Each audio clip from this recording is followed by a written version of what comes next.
岁月、环境、规则 ，LPL 在不断改变。6年中，有许多人问我，你为什么还在坚持？这局游戏对你究竟意味着什么？全军出击！我见过最美的风景，也听过最热烈的欢呼。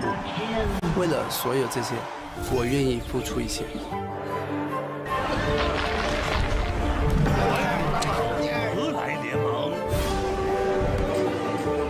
这局游戏是一段旅途，有人中途停留，也有人会做到最后，而终点只不过是另一个起点。50的血量，50的血量！我不懂那么多是非曲折，这局游戏赢就对了。 이번 게임의 낭만은 0부터 100처럼 무명에서부터 이름을 날리는 것이다. 我从来都没有后悔过自己走过的路。这局游戏的魅力就在于创造奇迹。 많은 사람들이 전설을 보는 것에 열광하지만 다른 사람들이 그 뒤에서 흘리는 땀에 대해서는 잘 보지 못합니다. 하지만 이러한 땀이 없었다면 저희는 다시 이곳으로 돌아오지 못했을 겁니다. 欢迎来到英雄联盟。 会变的是人和环境，不变的是游戏最后的胜利画面。我明白，这场游戏就是成王败寇，但是不到最后，我不会放弃对王冠的追逐。这局游戏需要牺牲，无私奉献，去成就团队的胜利。他还需要领袖，不管遇到什么困难，都和同伴一起扛下去。 是我最喜欢的玩具。 LPL 需要年轻的力量，是时候让我们来接管比赛了。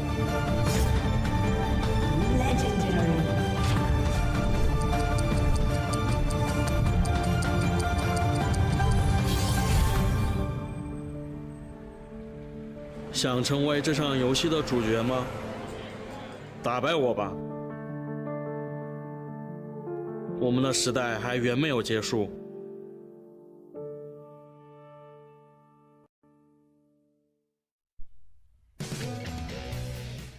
Welcome back to the English broadcast of the LPL. We are in Week 8. Day 6 is our last day of Week 8. However, we still have 2 more weeks of action coming your way before playoffs. And that means plenty of more chances for the teams to try and decide their own fate moving into that one. And of course, today, this will be our long day. It will be 3 full best of 3s coming your way, including our match of the week, which will be Royal Never Give Up versus Invictus Gaming. My name is Richard Cam. I'm going to be with Clement Chu. How are you, Clement Chu?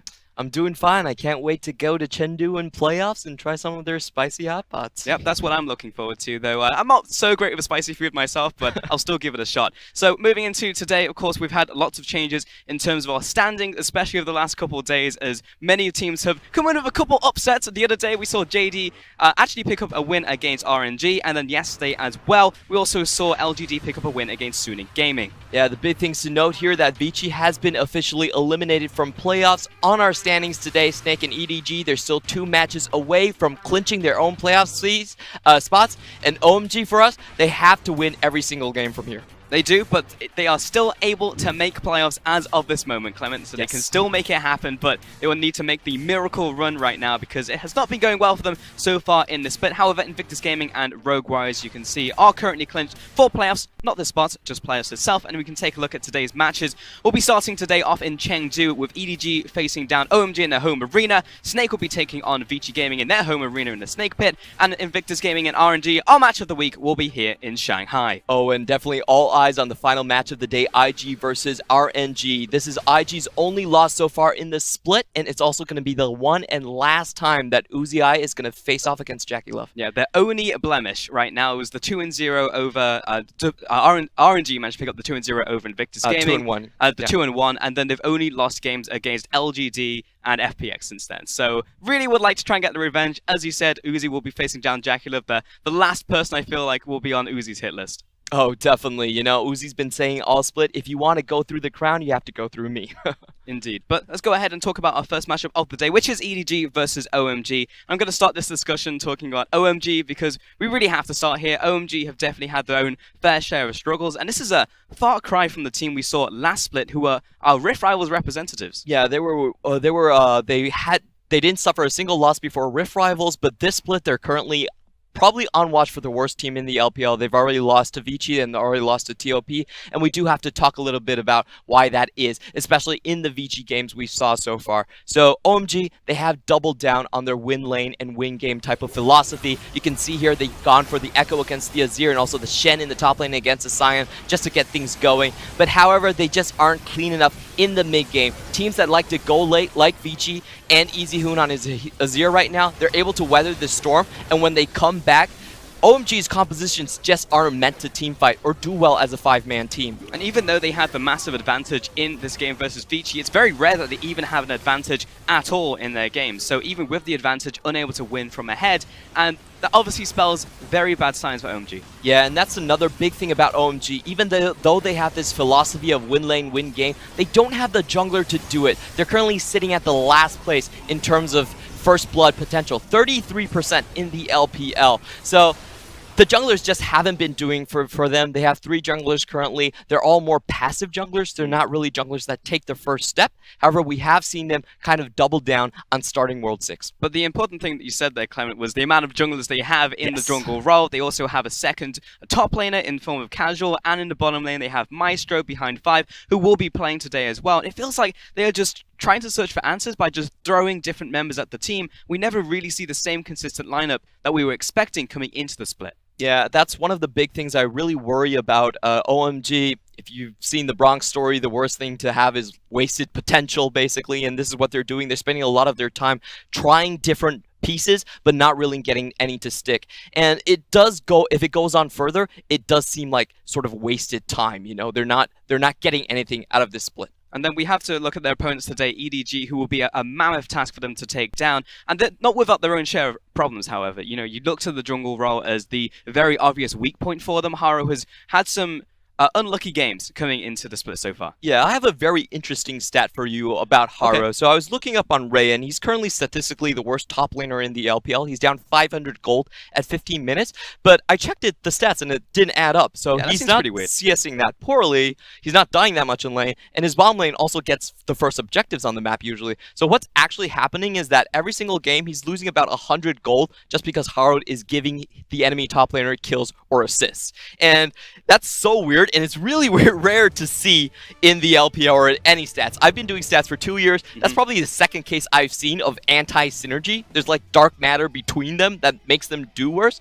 And it's really evident. You can see that in the games they lost to LGD, in the games they lost to Snake, where Haro just gave up first blood or sometimes even double buff because of a lack of synergy. Let's go ahead and take a look at OMG's roster. Xiang in the top lane, Firelolly in the jungle, Icon in the mid with Chelly and Maestro, as we said, in support, swapping in over 5. Okay, so this is 2 rosters away from their normal setup. We're not seeing World 6 and we're not seeing 5, their main initiator on the team composition. Up against them today will be EDG with Ray in the top lane, Haro in the jungle, Scout in the mid with iBoy and Mako in the bottom lane.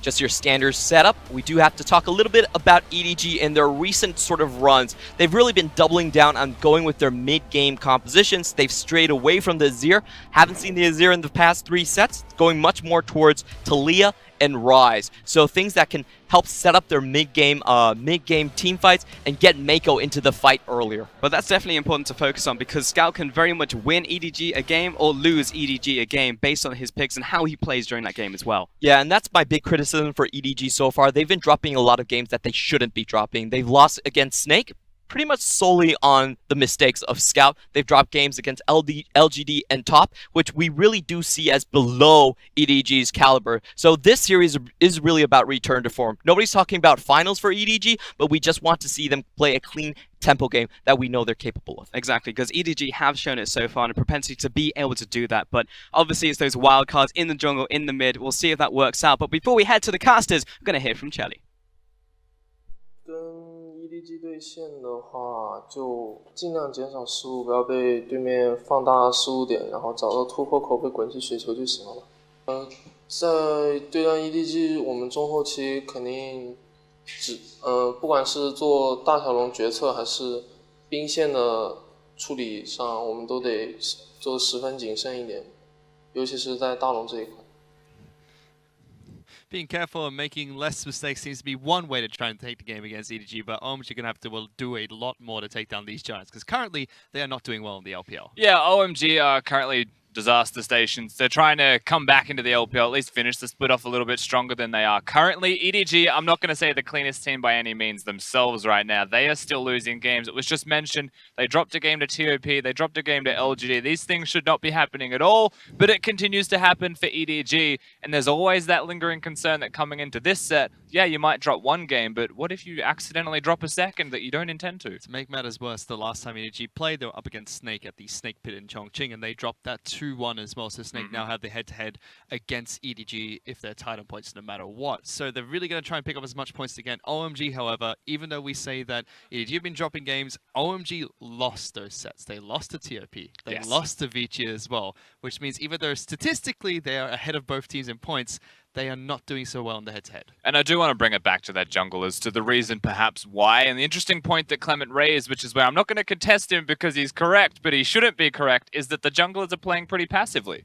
It's World 6. That man ints at level 2 half the time. He plays Lee Sin, he goes into your jungle and he has a crack immediately. And sometimes it works, sometimes it doesn't. But that's his identity. And they've been trying with 3 different junglers. For me, I think it's good that they're trying 3 different junglers. They know it's a problem that they're trying to fix. But it's still a problem for them. It's still the place that you would have to explore. And this is one of those sets where I'd actually look at it for OMG and say maybe it's not a major disadvantage. Maybe this isn't the worst set for them possible if they're mismatches in the jungle. Well, EDG don't have the strongest jungler currently. He's a newbie. He's still just running around, learning and getting his feet down in the league. He doesn't know where Clearlove is at the moment. Perhaps he's breathing down his neck trying to teach him. There might be some words of wisdom there. But EDG's jungler still has a long way to go in terms of learning. And maybe OMG can hold on through the early game as a result. Yeah, according to Clement, EDG jungler right now, his job is giving his top laner a hard time in every single matchup he can play. OMG, they started the split strong though. We have to remember that because their first few games, they picked up a couple of wins and they looked decent. The only win they've had recently was against LGD, who have had the same trajectory as OMG so far. Yeah, they started the split off okay, but it has been a whole lot of downhill for them as we are into the pick and ban phase for game 1 here, Fish. And already right off the bat, Xayah as well as Alistar being taken away here by OMG. Xayah, one of the highest picked AD carries internationally at the moment, with Swain and Tahm Kench being taken away by EDG. Yeah, the Xayah being banned. The Alistar also going with it, a lot of bottom lane focus away from EDG, which is something that just makes a lot of sense and is the biggest place that you want to be focusing, as that is where EDG will be putting all of their resources and focusing themselves. The Xayah ban, of course, removing the Xayah Rakan combo, but more importantly, removing Xayah the champion seems to be a much higher priority. OMG will ban out Rise, their final ban in the first phase, picking up Sejuani as their jungler of choice. EDG's final ban was Gangplank, denying Xiang that pick in the top lane. Also note that nobody should ever get a Swain ever again in League of Legends, but we've said that before, and we will probably see a Swain in the next sets today. People think they have some counter plays there for it, some countermeasures in place. Potentially. So they say. And with Xayah being banned out, you normally look towards AD carries like Caitlyn or Varus. EDG have played a couple of games of Varus in their last few matches against Snake. And that's going to be the lock-in for iBoy in the bottom lane. And I like this priority as well if the Braum's locked in alongside that. The support role is something you'd be going towards right now. Sejuani Braum is a super strong combo. Yep. The 4-hit passive duo. On the opposite side, though, knowing that the Alistar's banned, the Braum's locked in, the synergy isn't going to be cohesive and perfect for OMG with the jungle and support anymore. But something like, actually no, even the Tahm Kench is gone. I wonder where Maestro's going to go, and if it's the Shen, perhaps just the weakest possible version, or if it's the Leona. Yeah. The hard engage. Which OMG have been playing a decent amount of recently. So we'll have to see if Maestro does go towards that champion. But you're right, denies the combo of Sejuani and Braum. Instead they go towards Thresh. That's their supportive pick in the bottom lane. That's a very different choice. Of course, we've been seeing a lot more Thresh lately. Still a decent champion, but you have to be very good at the Thresh to make it work. Yeah, he's won 2 out of the 12 games that have been played in the LPL. Yeah, it's statistically unlikely that OMG are going to win this one now, even further than it was before. In saying that, for a second I had a very big it's concern. Fire Lolly, anything can happen. We'll have to see what the final pick for OMG is going to be in the first phase. Sion gets locked in. 2 beefy tanks already picked up by OMG. I mean, it's a decent composition when you look at it. Usually you'd be seeing the Thresh traditionally with the Skarner right now. The LCK is running rampant with that combo. That's not the case. They go towards a Sion and a Sejuani. That's still a lot of engage from OMG. A lot of frontline, a lot of tankiness, and they have reserved their carries for later on into this draft phase. I mean, that does still leave them open to a lot of bans targeted against them if they would like. Right now, the AD carry position would be the one that I'd be looking towards if I was EDG. It's probably what they're going to ban out during this ban phase, but they picked up the jungler for Haro. Olaf gets locked in. We've already talked about Olaf quite a bit this week. He got a slight buff, which has helped him out a bit in the jungle. He's got a pretty good jungle clear as it is. Yep. Goes up against the Sejuani. Should outpace, should be able to perhaps get a slight lead in clear, and it's up to Viololi in this case to change things up. Nice pick as well when you look across from the side of EDG, and the first 3 picks that OMG have pack a ton of crowd control. Olaf's able to negate that with his Ragnarok. Yeah, he was considering Skarner as well, so opts away from the Skarner, wants the Olaf. I respect that, but he also doesn't know who the carries are from the side of OMG, so perhaps he has an inkling of what's to come. And EDG seem to think that it's going to be a mid lane sign for Icon with the Gnar ban first here. Camille is the first ban that comes out from OMG. Either they think that or they don't actually know. That's just the beauty of a flex pick in general, so... With Ezreal being denied here by EDG. Varus doesn't have too many lanes that he doesn't do well into. Not a lot of champions left for Chelly, and perhaps the Tristana is the place that he'll have to look towards now. He will have to reveal that all at the exact same time as to where that Scion is flexing towards as they finish off their bans. But the first pick, the second pick phase does go over to EDG. And I have a feeling that they would be going towards their mid laner here. They're picking something up for Scout. The Talia is the one that comes to mind. OMG ban out Cassiopeia is the last one, so that's not going to be a pick for Scout in this matchup. It could be the Talia pick for Scout. Could be a lot of things. Of course, not just the Talia, but with the Cassiopeia gone, there is still an Azir available. Rise gone means that Azir does actually rise up even further in priority, and we know that Icon can play it if he wants to. So they don't go for the pick of mid lane here, instead leaving Ray's pick for last. Makes sense because now OMG have to show where this sign is going to go. Is it going to go into the mid lane or on the top side of the map? I mean, they're going to have to show it regardless. I think the reason they've gone for this is they picked the Ornn, the safest possible top lane option with a Gangplank removed and everything. So limited counters available against Ray, as we do have our second Kai'Sa. You can already hear the crowd at the OMG Arena in Chengdu. Chelly's picked up Kai'Sa. Second time it's going to be played here in the LPL. And this is patch 8.5. The buffs that came to Kai'Sa are not active yet. Yeah, they're just really feeling the Kai'Sa. Of course, one thing that you can note from the LPL is a lot of these players compete on the Korean solo queue server as well, so perhaps they've got some experience with the new Kai'Sa. They've had some time at least to scrim and practice with the old one. And you were mentioning the Azir pick for Scout. That's not going to be the case. Icon gets picked up. I was wrong in saying that Ray got the last pick here. It was the Ornn pick in the top lane. So Scout gets to see where that Scion was going instead. Now he knows he's up against an Azir, and it will be a tank in the top lane. He can pick his champion of choice. We'll have to see. I would assume it still commits to this Talia unless he's got some extra plans against something like the Kai'Sa, but not to be seen. We finish off our team compositions. OMG with a bit more of a wild card thrown into the works here. Now they know the Scion is going towards the top lane for the tank battle. They've picked themselves up a very low-ranged AD in that role, but they do have a lot of support for it. 500 range is what Kai'Sa has in 8.5. I mean, to compare that, Jinx in minigun form has 525. Jinx has higher range than Kai'Sa at the moment. It's next patch where she starts getting a little bit overtuned. A lot of people think that she's a bit strong there, but still, 8.5. Second time is going to be picked here in the LPL. We're going to have to see what Chelly can do with Maestro going for Thresh in the bottom lane as well. They could potentially be looking to try and kill Fireboy early on.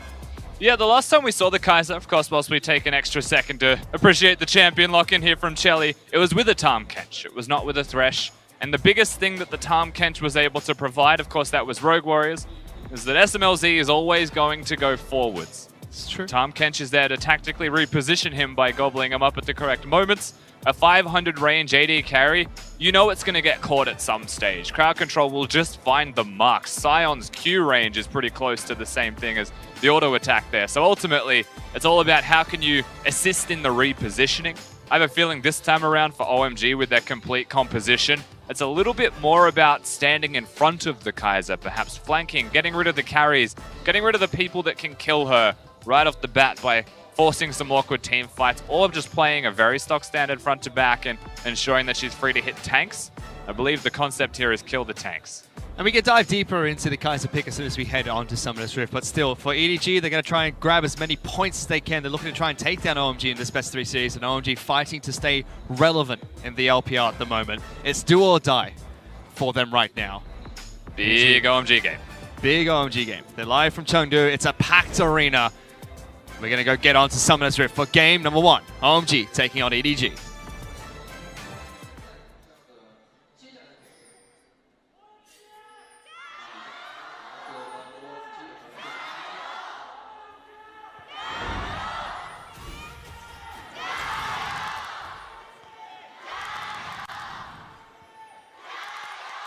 A lot of EDG. Plenty of EDG fans in the arena at the moment. They're still going. Calm down. Thank you. Nice little early ward place there. Of course, that's the first thing that you'll see as we do get onto the Rift. A pink ward. Yeah. I believe that was picked up by Ray. It was. Ray doesn't have any other items. No, but he started with a refillable potion and he's an Ornn. So, for those who don't know, Ornn can purchase items in lane. He has started with a control ward this time around, which is definitely unorthodox. Not something that you are used to seeing. But what he can do is he can start in lane, he can try and clear the wave. It's a Scion, so there's no level 1 kill threat.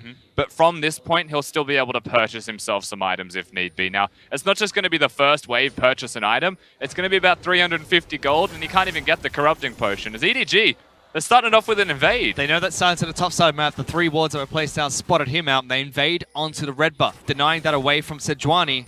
In fact, Hara says, thank you very much for the leash. I will take that. And EDG, they've already placed down 4 wards. We're not even 2 minutes into the match. They know where everybody is. They just watched the Sejuani go over to the blue buff via their control ward they placed earlier. And now they know exactly where he's going to be. Yep. That means they know exactly how much they can take from the jungle. And this, as we mentioned earlier, is an Olaf against the Sejuani. Someone that jungles a little bit quicker now has an edge, has a lead, and is able to make that even more severe. Top of that, we had zombie wards being picked up as well, so they're able to track Sejuani for a little bit more time, for an extended period of time, I should say. Taking a look at the mid lane, Scout did pick up Talia. Icon went towards the Azir, which we thought could be an EDG pick in this matchup. And moving on to patch 8.5, he was nerfed very slightly. We did mention that Icon has played the Azir. In fact, recently, EDG have moved away from the pick, where OMG have still been happy to lock that one down for themselves. So it's not a major surprise that this is where the mid laners have wound up with their champions of choice.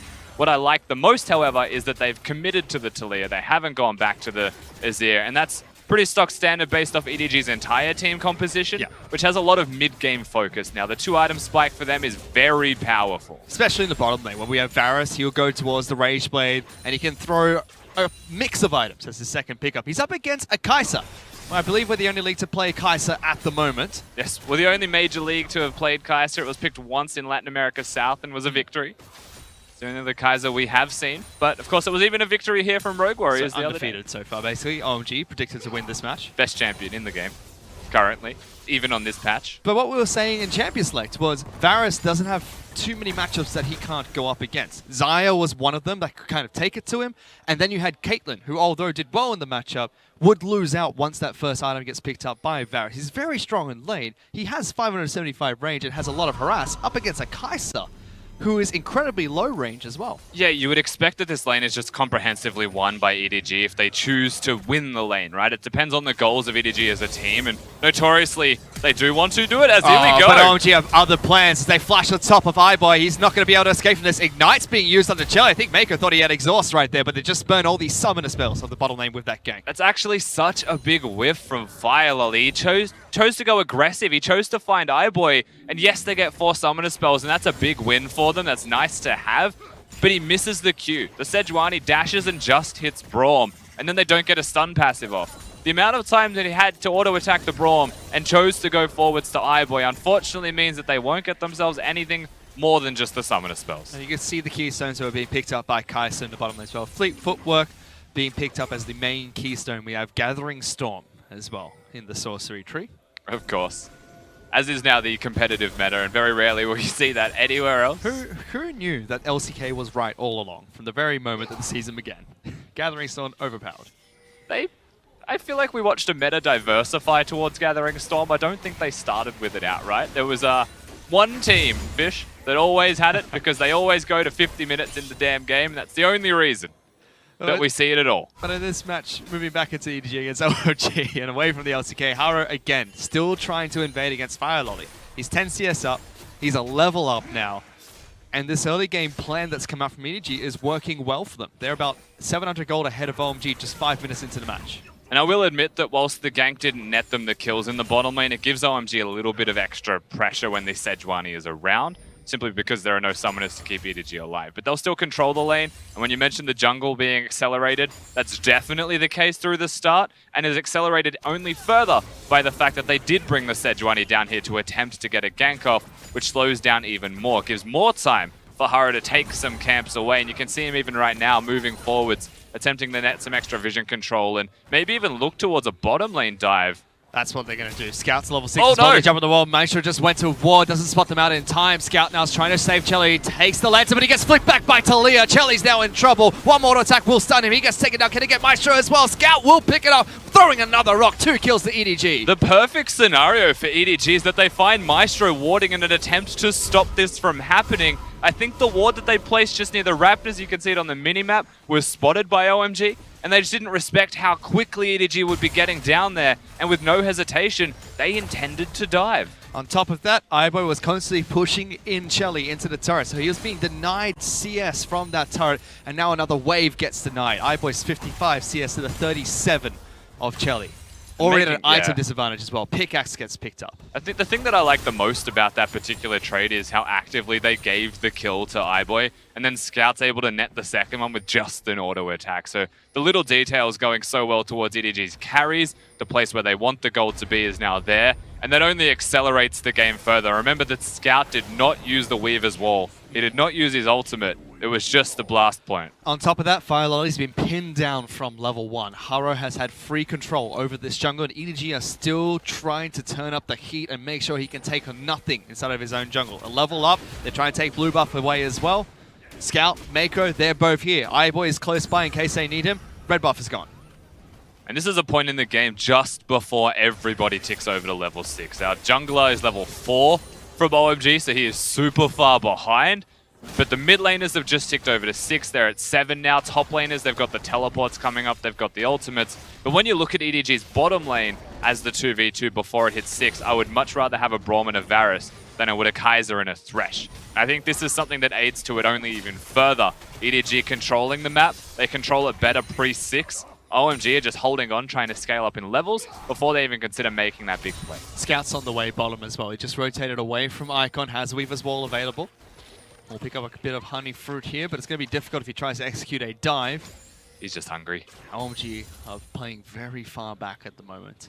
They're trying to look towards mid lane, so they have to respect the bottom lane. Sion even moving towards the red buff. Blast cones over the wall. Smite gets used. Instead, Icon's going to jump straight on top of Scout. Flashes away. Can't Fire Lolly lock him down. He's still only level 5 with Sejuani. Flick back underneath the turret. Heal gets used. Teleports into the mid lane. Weaver's Wall cuts both of them up and knocks Sion back as well. The on horn gets sounded. Scout's throwing rocks, but Haro picks up that kill with an axe. Still moving down. Still trying to chase them away, but EDG get another pick. The use of the long range ultimates from EDG just made that look so clean, netting themselves a kill in a situation where they were on the back foot. Scout still had heal that entire time, so they weren't going to be able to dive him. They try and back away, but it was too late. The teleport's already there. They are just on form right now. They made a play on the bottom side of the map, and EDG are already rotating down to the bottom lane. Scout is a little bit low, so he decides to go back to base instead. Mako will clear out the control ward that was placed down by OMG. Haro trying to counter jungle, gets hooked up by Maestro, but gets what he came for. iBoy takes a small Krug as well, denying Fire Lolly more of his jungle. Actually miscalculates how much damage he was going to do, Haro, with the reckless swing. So he still gets it with a red buff, but he doesn't get it immediately. There was a chance of a steal from OMG. That's what they were looking for. And of course, it's not going to happen. The jungling continues. Scout, yes, he came down, he placed a ward, he showed face, so to speak, but his health bar was still invisible to them, so they weren't sure how low he was going to remain in that situation. OMG respect it. They can't look for a fight, but you're seeing that it's just going to slowly bleed over. The towers are getting low. It's going to happen mid lane soon as well. If this bottom lane outer turret goes, EDG are unlocked. They can now go top lane. They could do what they like. All started from that jungle play at level 1. Denying Fire Lolly red buff means that Haro was able to be more aggressive, and the spillover effect, as you mentioned, turrets are low. Bottom lane is clearly in EDG's favor. iBoy's 96 years to the 64 of Kai'Sa, and we still yet to see many proactive plays from OMG yet, besides the telegraph play of the swoop that came in from Icon in the mid lane. If they're a team that wants to play early game, then they can't afford to have early games like this. And I wonder if that's just simply because EDG had too clear-cut of a plan coming into this game, that there was no counteraction available from OMG, but they didn't draft themselves an aggressive early game composition this time. They picked themselves up the Kai'Sa, they've gone towards the Azir, they want to hit 3 items, start scaling up and hit some big team fights at that stage in the game. Their composition would be quite good at that. This time around, however, I really don't know how possible that's going to be. They're already 4,000 gold behind. Only 1 turret has been taken. Yep. And the first turret goal went over to iBoy as well. He denied more CS away from Chelly, waited for that turret to fall naturally, has got himself a Rage Blade as well.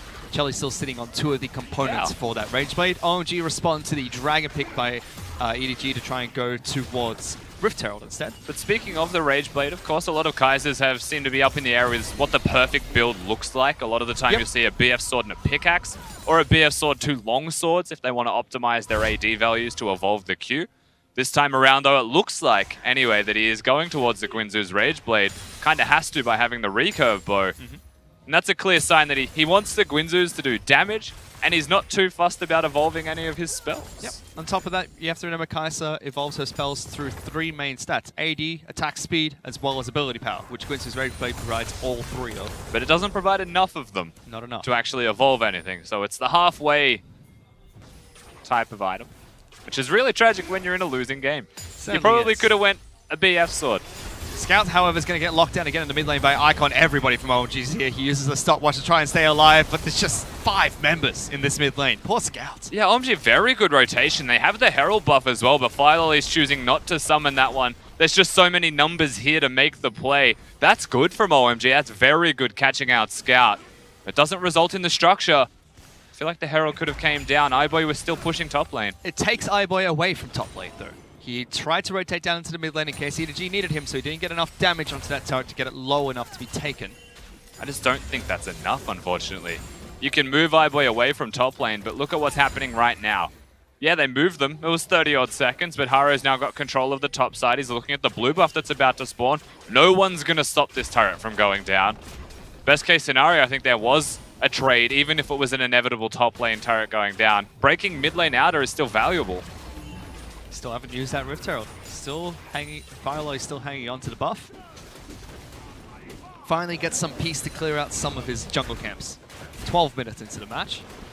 But 12 minutes into the game, and EDG are 5,000 gold ahead of OMG. He does get some time. A bit of Serenity, he can meditate at his Krugs if he wants fish, but his blue just got stolen as well. So there's no part of his jungle that is just going to be absolutely safe without a trade happening on the other side of the map. That's what you like to see from EDG, constantly pushing the tempo. It seems like OMG have one final play to make, which is defend the mid lane outer turret. It's the last outer turret standing for them. If they can force a fight and win against EDG, that'd probably be the only way they can come back into the match at this point in the game. Khan's already on a side lane, though. I really wonder if that's what they're going to... I mean, they have to, right? But I wonder how they're going to do that, is the point that I'm making here. They can try and force a fight, perhaps. Use the Sejuani ultimate, the Sion ultimate from a flank from top lane is always going to be very valuable as well. But he's recalling at the moment, so it doesn't look like he wants to flank. It looks like they'd have to play it front to back. But from that situation, playing front to back against how fed EDG are, I don't think they mind too much. Braum can just stand in front of all of the fed carries. And EDG are still trying to split apart the map. Because the Banner of Command's being picked up by Ray, so he can drop that down on the side lane and make it difficult for them to deal with. Scout still split pushing in the bottom lane, whereas they park their AD carrying support in the mid lane to constantly put pressure on that mid lane outer turret. But here we go. Slowly OMG are grouping up towards that mid lane, and EDG are doing the same. Haru's onto them as well. The flanks are secured by EDG, and that's the biggest thing. Haru goes there first, Scout goes there second. And all of this, of course, remember the Weaver's Wall cuts them off in the mid lane if he wants to commit to it. But it's more that they're pulling them apart through 2 different lanes by utilizing the jungle where they have control of the area. So they start mid lane, they start bottom lane, and then they collapse into the jungle together as a team.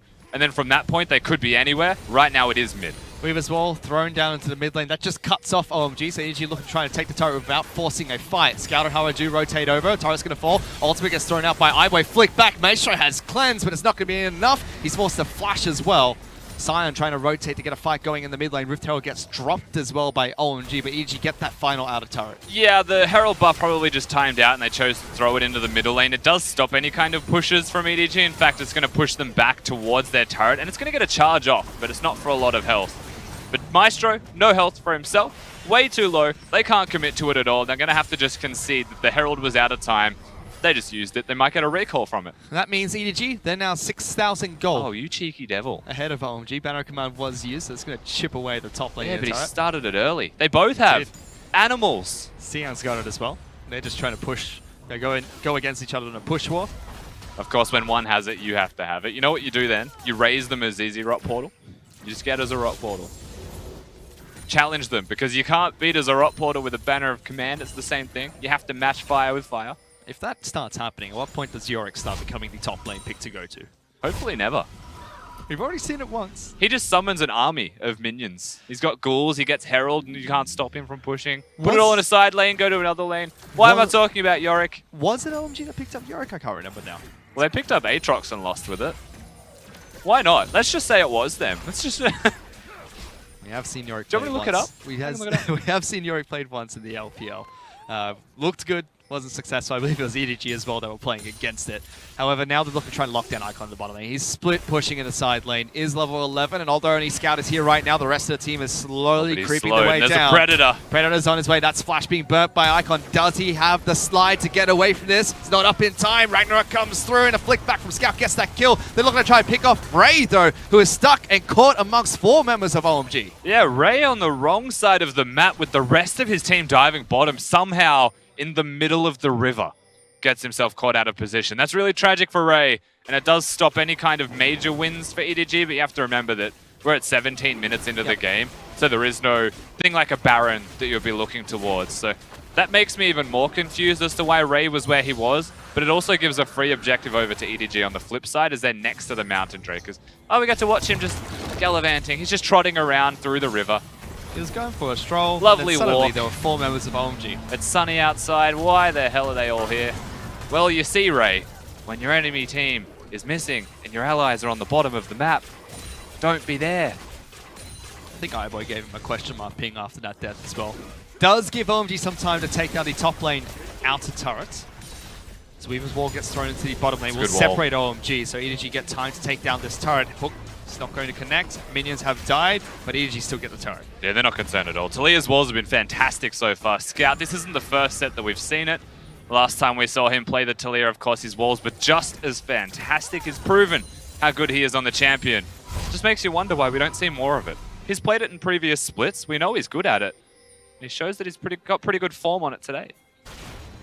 The push wars in the top lane continue. It's banner of command constantly being used by Ray as well as Xiang.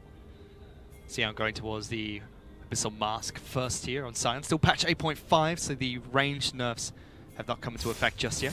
So that won't really affect Sion all that much. It will at max range of all of his spells, being a 350 aura radius. But he'll still be okay.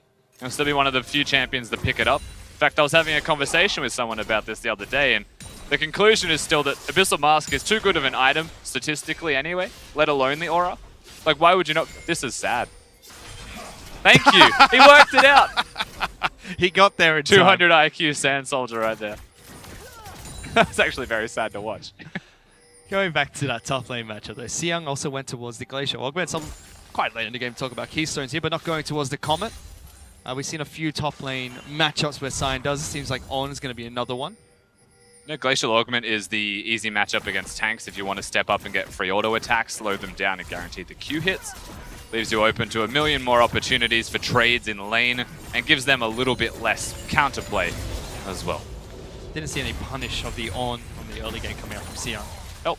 We know that On can buy items, but starting with refillable potion is not something we've seen for a few seasons now. Yeah, I would have liked more punish from Xiang, perhaps even Fire Lolly being up there, but at the same time, EDG, they watered him out completely. They knew exactly where he was. If there's one thing that Ray excels at, it is not losing lane outright. He's very good at playing like a turtle. Especially when Haro never has to go towards top side of the map. He can't feed the enemy top laner, but they've actually found a fight underneath OMG's in the turret. Is this a good fight for EDG? Because it doesn't look like it. iBoy is in a lot of trouble. Chelly gets in the backlines. Kaiser coming up massive there, picking off the AD carry. Ray's trying to find access to the backlines. Haro's going to fall as well. OMG, they're starting to win this team fight. Can EDG somehow turn this one around? Ray's trying to charge in and get a kill for himself. Xiang looking to try and get into the backlines. Now double kill picked up by Icon. That might just be enough for OMG to start getting back into this match. That was incredibly messy from EDG. iBoy was tanking the turret at the start of the fight, but it was a nice collapse. Chelly using the Kaiser ultimate very nicely, getting himself on flanks, and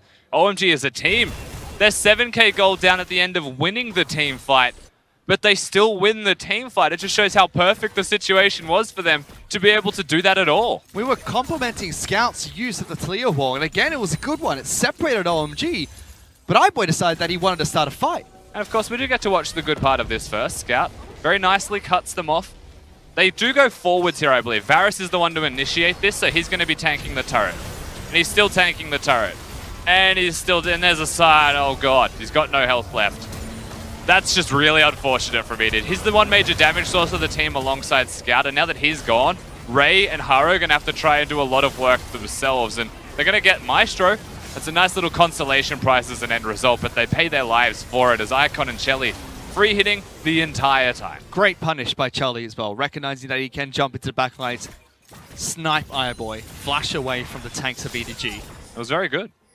They're still 7,000 gold behind, but that's just poor form from EDG. It's a mistake that you can't make. EDG are looking to try and see if they can find a pick to secure this match for themselves. Haro as well as the rest of the team are going to throw out, but don't get anything for themselves there. Can't find anyone from OMG in the mid lane. I don't think that was a full committal attempt at any kind of engage. It was very half-hearted. Haro just runs at them aggressively. EDG, though, they have got the vision control. Scout's going to cut them off. Another great Talia wall is going to cut off the rest of OMG. Can fire a lot of fire, access to the back lines. Kai'Sa connected. So is he going to try and jump in? Hook goes on, but they don't go through. Sion just trying to zone the rest of the team, but OMG don't get anything for that. They still go for the fight, however, against EDG, against the Baron buff, now trying to disengage.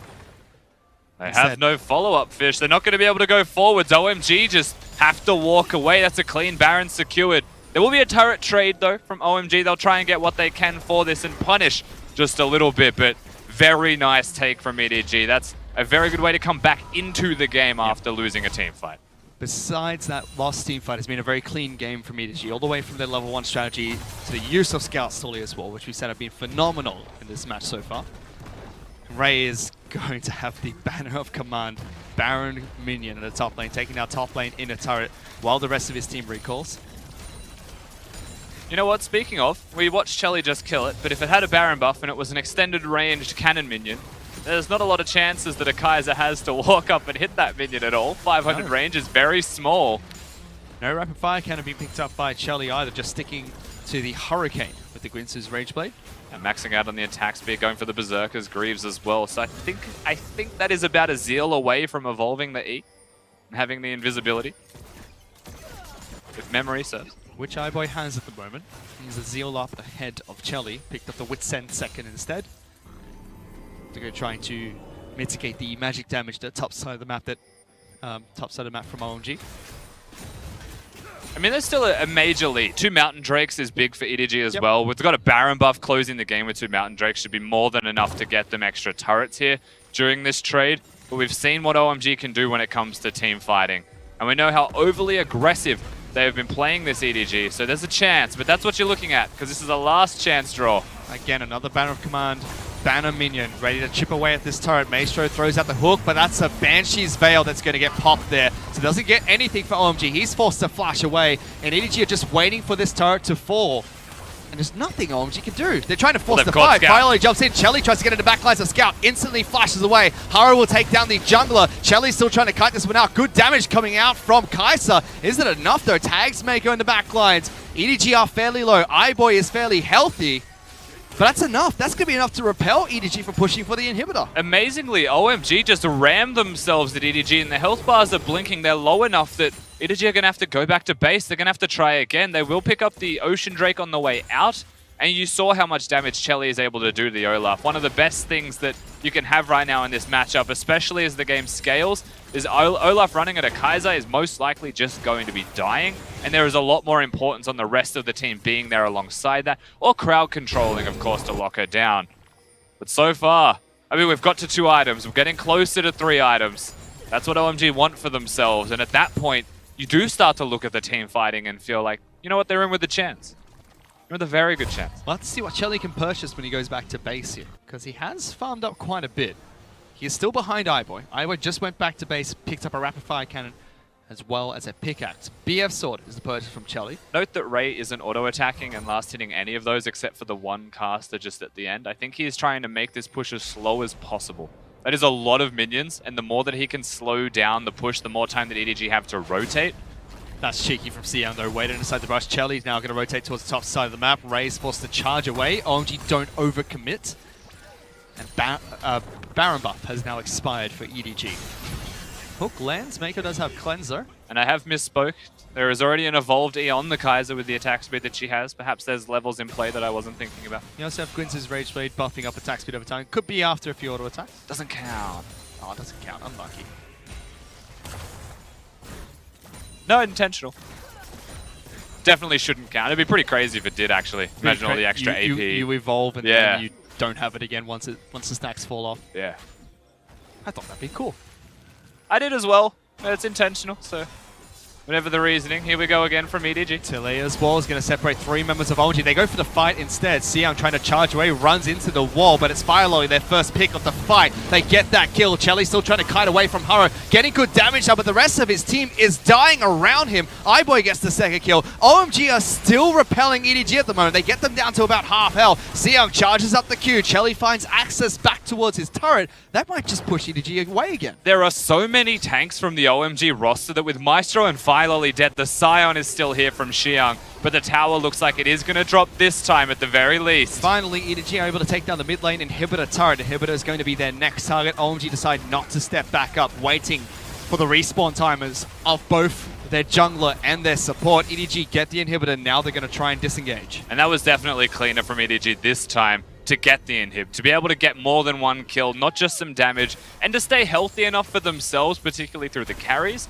to be able to afford to step up, to be able to look towards those further objectives. So with the inhib down, the game opens up just that little bit more for them and becomes significantly easier. And as a result of that, it does make it harder for OMG to actually come back into the game and continue to scale up themselves, though the mid lane inhib is the easiest one to defend for everybody on Summoner's Rift. Credit to OMG though. They have been 7,000 gold behind since 12 minutes in. They've held out against a Baron buff, and they're now 27 minutes into the match against EDG. Yes, it is now a 12,000 gold lead that EDG have. You would still say it's fairly insurmountable as a gold lead goes. And speaking of, when you look at where that gold lead is reflected, Fish, we could take a second to look at the items.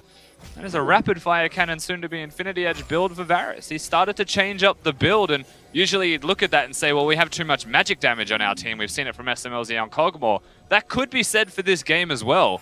He's gone towards the Wit's End, which is nice to have the magic resistance. Works well with the Gwyn's Rage Blade as well for attack speed. But now he's completely changed his build up, gone towards the crit, wants to maximize his physical damage and allow extra strength in the composition, especially when they're snowballing. It means that a Scion, a Sejuani, a Thresh, all of these tanks that are there can't just stack one type of resistance. Top of that crit is a lot better against these tanks, which OMG have 3 of. Will work well once he finally gets that last Whisper, but for now just relying on the Wit's End to shred the magic resistance. And the W, of course. And the W. Has a whole lot of damage amplification on that. Ooh, they try to catch up. Chelly, good use of the Lantern, gets him back to safety. It's an ultimate being burnt by Ray as well, trying to find that engage. It's all about zoning OMG away, however. The Baron is up in 3 seconds. There's also a Mountain Drake in a minute 50 if things go awry here at the Baron. EDG's biggest plan, actually, he was just spotted, so I don't think this plan will work. They know exactly where iBoy is, so they should know that EDG are grouping up around that brush. Xiang as well as Chelly are stepping up quite far ahead. They catch him. Chelly is in trouble. Locking him down to Winter's Bite, takes the Lantern back to safety. Ultimate thrown out by Firelolly. Only connects onto Mako. Starting this team fight slow. Haro's already taken a bit of damage, but both teams just want to disengage. Yeah, that was rather odd from Firelolly, trying to go forwards whilst the rest of his team was disengaging. I believe Chelly actually turned invisible at the time that he got picked out of position by iBoy, as OMG's still out. Maestro's in trouble. He walks a weird direction, gets taken down. Talia Wall separates the team, allows EDG to disengage and make the way towards Baron. Gives them a clear path up the river. Now note that there's no wards from OMG going to be near the Baron buff itself, as long as EDG are in the pit. It's very clear now. It's super controlled. It's going to get taken down very quick. OMG going to look to see if they can force a fight. Firelolly can't find access to the pit in time. OMG now forced to try and run away and retreat. Mako taking a bit of damage, jumps back to his teammates. Chelly gets flashed on by Haro. Ragnarok gets used as well. Chelly is dead. EDG pick up the kill, and they're chasing down to the final 3 members of OMG. Too many tanks, too much damage. Even the Horn coming out. They want to follow this up and get extra kills. Well, Icon's able to flash away. Can't drag his way back into the base. Scout's chasing him down. Mako follows through the Winter's Bite. Scout gets that kill. EDG are just going to try and push towards the Nexus. Yeah, with this, it should just be the game over and game given to EDG. OMG very disconnected in their team fight. Of course, forge yourself an item first before you're able to finish this game off. They got the Baron. They should have the tools.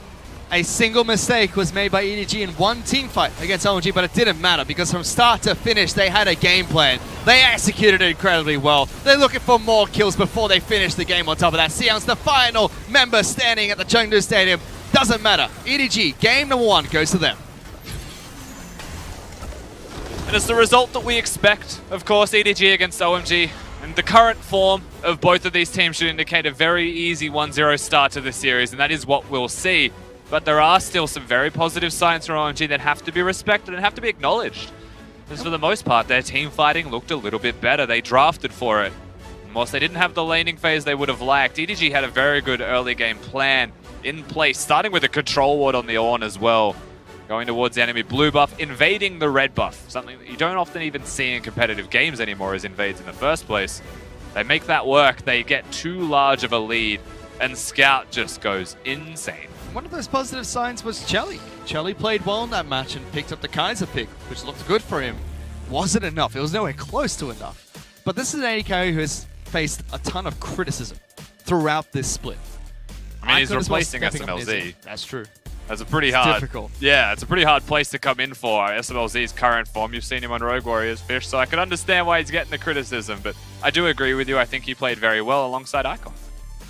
And you'd have to think if EDG didn't have that level 1 strategy, but if they were not able to shut down Fire Lolly in the jungle, it could have been a much different game. Because that opened up a 7,000 gold lead for them, allowed them access to the jungle, and they still lost the team fight. They still looked like they could lose team fights late game as well, besides the fact that they were 10,000 gold ahead. And I will have to say, I think the problem in this game was still the Sejuani, whilst EDG played well around the fact that they were trying to find her, trying to perhaps scale up, get the Olaf a lead in the jungle position and start to suffocate the Sejuani out. Still consciously going towards their gank, mechanically misplaying in that gank as well, and suddenly even further behind. And even in the late game team fights going forwards when everyone else is going backwards, you can see a very clear disconnect between him and the rest of the team. And for what it's worth, OMG, they've got 3 junglers. I'm not surprised the disconnect's there if they constantly alternate between them and swap and change, but this was very noticeable. It certainly was, and although OMG had their problems in that match, it was still a relatively clean game coming out from EDG in game number 1. Let's send it back to the analyst desk to break it down. Thank you, Fish. And a clean game it was. There was a couple blemishes on that one. OMG were able to make some plays, but in the end, EDG had a pretty solid game ahead of them, Clement. And it did start off in that champion select. I'm glad we got to see Scout on Tiller. I feel like this has just been one of the best champions for him recently. Yeah, it's great because he can really think about what he's going to do with the champion. You can see him setting up plays, and that's what I think Scout is really good at. He's not the best reaction, just run into it with your face kind of player, but when he can set up plays, he's really terrific with it.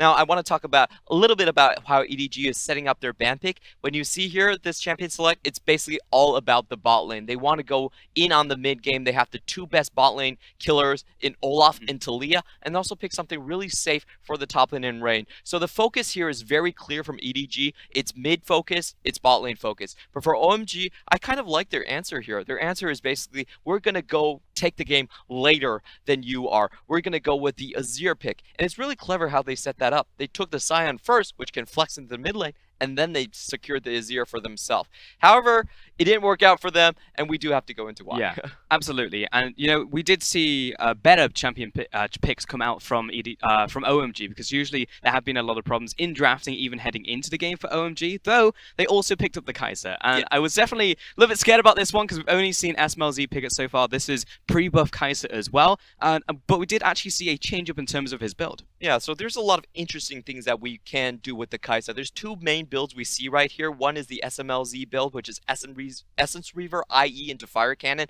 which gives you a lot of AD, and then you crit. So you want to do a backline assassination like he did against the Varus last time we saw. But there's also another build that's really popular and also very interesting. You go Death's Dance, Nashor's Tooth, and Guinsoo's Rageblade, and plus Berserker's Greaves. That actually unlocks all 3 of your second skin passives, and I call it the Plasma build, because with the Guinsoo's Rageblade and the on-hit from Nashor's Tooth, you can use that Plasma so often. That's 21% missing health every 3 seconds. That's a very, very powerful build, and we did see a little bit of Chelly trying to go for that. That would have given him a late game answer. You can play that build as a split pusher. It's very good into tanks because of that HP damage. However, I think he did diverge from that build just because he was never going to split push. Yeah, so they he fell went, really far behind. Yeah, he went for something that could take down the 3 frontliners from EDG, the Hurricane, and Gunsoo Rageblade, basically using the Plasma again to take down those 3 beefy frontlines. Yeah, I like the adaptation coming in from Chelly. Unfortunately, it wasn't enough in team fights, but clearly the thought process was there. Now, this did start off again in the early game from EDG. You were saying it's mid-focus, but also bottom lane focus. Historically, though, that's been a problem for EDG, not being able to execute on that with Haro. However, this time against OMG, it did work. Yeah, and this is just a very clean continuation from the level 1 sort of invade. They cleared out the jungle. They knew when Fire Loli was going to be on that side, and they also secured the vision behind the red buff. That's the key vision ward from EDG. If you could only allow EDG one control ward, they will always place it there, because that gives the route from Talia and the Olaf to move into the bot lane. And we've seen this so many times from EDG. They're so clean on that play, and they're going to continue to do this. It's going to be up to OMG to answer. So what was the difference in this game compared to the other games that we've seen from EDG? Because typically it doesn't work because enemy jungle is tracking Haro and they just literally follow him down to the bottom lane. Was this just a case of OMG losing track of Haro? I honestly feel like this game they did a lot more planning just from the level 1. They bought the control wards, they set up the level 1, so they made sure that there wasn't going to equal invade in the top lane, and then they went from the bot, and then they played around that. So this was a much more structured kind of fight, and I think in those structured scenarios, both Haro and Scout can play much better. They're not chaotic players.